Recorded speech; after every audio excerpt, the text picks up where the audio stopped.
एक छोटे से गांव में रमेश और दिनेश दो पड़ोसी रहते थे। रमेश ईमानदार और सरल स्वभाव का था, जबकि दिनेश चालाक और स्वार्थी था। रमेश के पास एक बड़ी उपजाऊ जमीन थी और दिनेश हमेशा उसकी जमीन पर नजर रखता था। एक दिन दिनेश रमेश के घर गया और उसे अपने चालाक बुद्धि के बल से अपनी बातों में उलझाया और कहा, रमेश भाई, तुम्हारी जमीन बहुत उपजाऊ है और अच्छी भी है, लेकिन अगर इसे थोड़ा और सुधार लिया जाए तो यहाँ सोना उगल सकती है।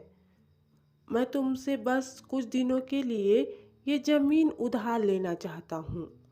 मैं इसमें मेहनत कर इसे और उपजाऊ बना दूंगा। बदले में जो फसल होगी उसके आधा हिस्से को तुम ले लेना। रमेश ने दिनेश की बातों पर भरोसा कर लिया और उसे अपनी जमीन दिनेश को दे दिया। दिनेश ने तुरंत उस जमीन पर खेती शुरू कर दी। जब फसल तैयार हुआ तो दिनेश ने बड़ी चालाकी से सारी फसल खुद ले लिया और रमेश को कहा, भाई, इस बार कम फसल हुई है और उस फसल से मैं सिर्फ फसल बोने के लिए जो कर्ज लिया था वही चुका पा रहा हूँ। अगली बार अधिक मेहनत करूँगा तो ज़्यादा मुनाफा होगा, तब तुम्हें फसल दूंगा। इस बार माफ करना भाई। रमेश समझ नहीं पाया दिनेश उसे धोखा दे रहा है और वह उसकी बातों में आ जाता है। धीरे धीरे दिनेश ने रमेश के जमीन पर कब्जा जमाना शुरू कर दिया।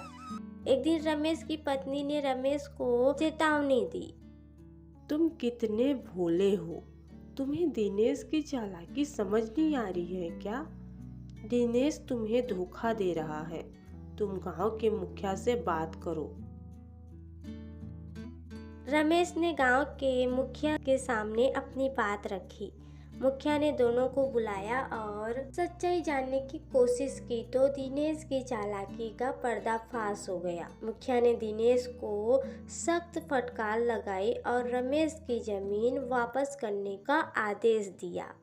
साथ ही दिनेश को रमेश को हर्जाना देने का आदेश दिया।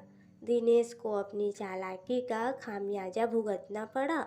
रमेश ने सीखा कि किसी पर भी आंख मूंद कर भरोसा नहीं करना चाहिए। चालाकी और धोखेबाजी से कुछ समय के लिए सफलता मिल सकती है, लेकिन सच्चाई और ईमानदारी ही लंबे समय तक चलती है। हमारी कहानी पसंद आई हो तो लाइक, कमेंट और सब्सक्राइब करें।